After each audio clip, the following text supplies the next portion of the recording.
بنات وستات كتير بيلوموا الحظ أو الظروف في إنهم مش عارفين يحققوا اللي هم عايزينه.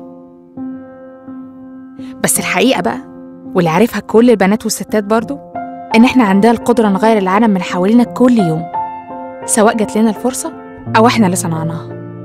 كل اللي علينا إن إحنا دايماً نفضل فاكرين كلمة السر: الثقة. ايوه يا رمزي، احنا فركشنا النهارده.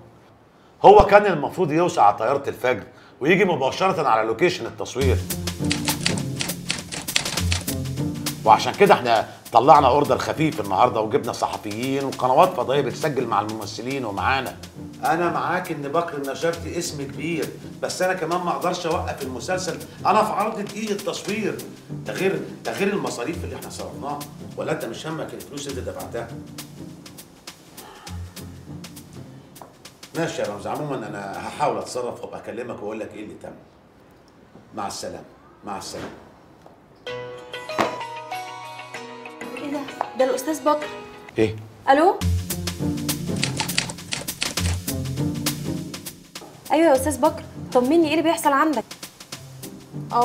معايا، حاضر حالا. ثانية واحدة بس يا استاذ بكر عشان اكتب من فضلك. ايوه تمام. اوكي ماشي. لا كتبته خلاص. ماشي يا استاذ بكر، بطمنا عليك وانا هحاول ابعت لك فلوس ان شاء الله. يلا مع السلامة. مفيش فايدة، لسه الإضراب شغال هناك والمطار واقف، واستحالة هيقدر يجي الأيام اللي جاية دي. كارما، احنا ممكن نأجل ميعاد العرض عندكم في المحطة؟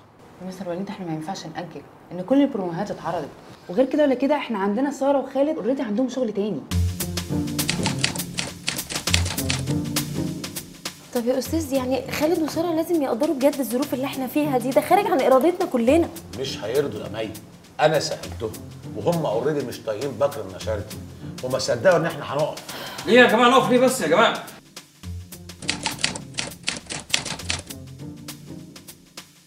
ده انا بقالي 10 سنين مخرج منافس مع الاستاذ، وكمان انا حافظ شغله بالظبط، وكمان يا استاذ بص عليا الشمال دي هتطلع لك صوره حلوه قوي يا استاذ والله. يا اخي ابوس ايدك، نقطنا بسكاتك، احنا مش ناقصينك.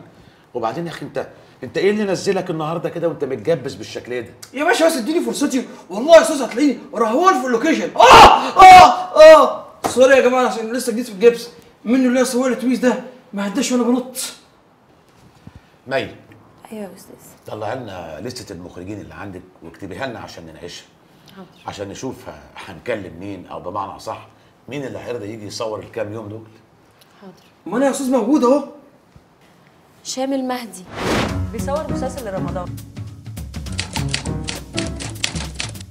ومراته البطلة مش ممكن يرضى. وائل يسري في لجنة ال50. هي مش خلصت والدستور اتوافق عليه؟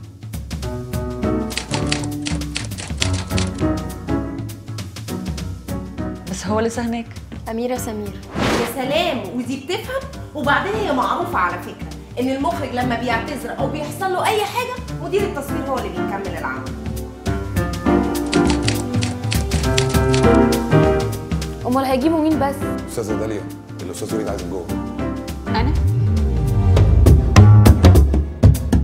تفتكري أستاذ وليد عايز داليا في إيه؟